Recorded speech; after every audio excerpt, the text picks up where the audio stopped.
we're going to have to take a look at our pricing, because if seed costs are going to be, say, 30% higher, I'm not saying that's what it's going to be for you from your supplier, but I don't think that's going to be too far out of whack.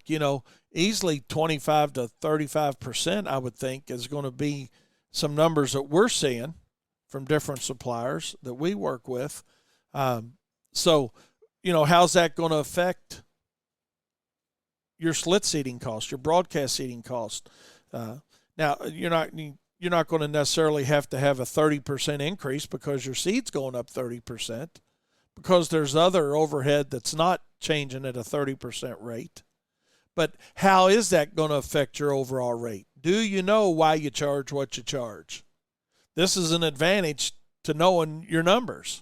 And for the companies that know their numbers, they understand, like Craig brought up, okay, if I've got a 30% increase in this and a 40% increase in this in my herbicide, let's say, or my fertilizer, and my seed's going up 25%, what's it going to do what's that herbicide pricing going to change to? Now, that doesn't mean my program cost is going to go up 40%. But what it does mean is, and I'm not going to say what the right number is for you, because I don't know your numbers. You need to know your own numbers. But maybe that's a 15% change. Maybe it's a 20% change, or maybe it's a 14.5% change. But what you need to know is what it is. What is that change going to be for you? Because we can't just arbitrarily say, well, I'll just eat the difference. And I hear that all the time. Just the other day, a guy said that. Well, man, if $4 or $5 is going to make a difference, then, man, yeah, $4 or $5 is going to make the difference. There's no reason you should eat that $4 or $5 or $10 or 50 cents, whatever it is. Know your numbers. And then when you get into, as you're looking at it, the question then becomes, how do I let my customers know? Well, new customers calling in, it's not a big deal, right? Because they don't have anything to compare it to other than the competitors, right? I mean, that's who they compare it to. But one of the good things about this supply issue, whether it's seed or fertilizer or herbicides or mulch or whatever it's going to be, oil, whatever the supply chain problem is going to be, which is probably going to be a lot of things that we work with, it's going to affect each and every one of us as an industry. Or more than likely, it's going to affect the majority of us anyway. So hopefully, this is my hope as Profits Unlimited first. Hopefully, we're all going to be smart enough to know that we have to have an increase.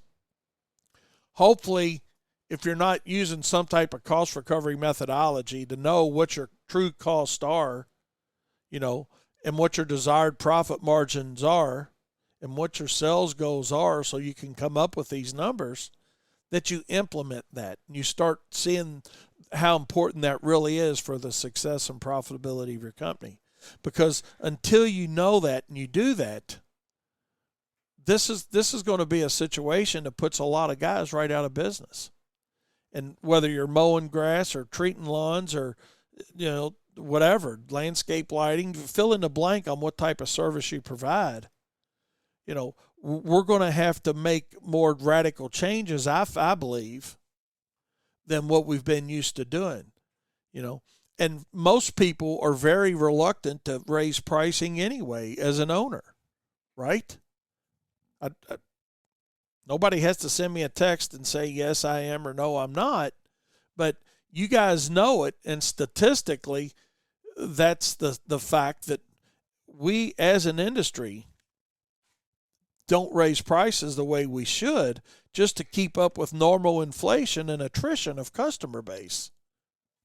But what we know now is going to happen is, and something that for those of us that do generally have a price increase, and I think Craig made a really good point on this, a customer that used to say 3 to 5% increase, now they're going to have a 15 to 20% increase, let's say, something more significant than 3 to 5%.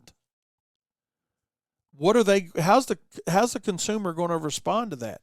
How do you want to respond to that?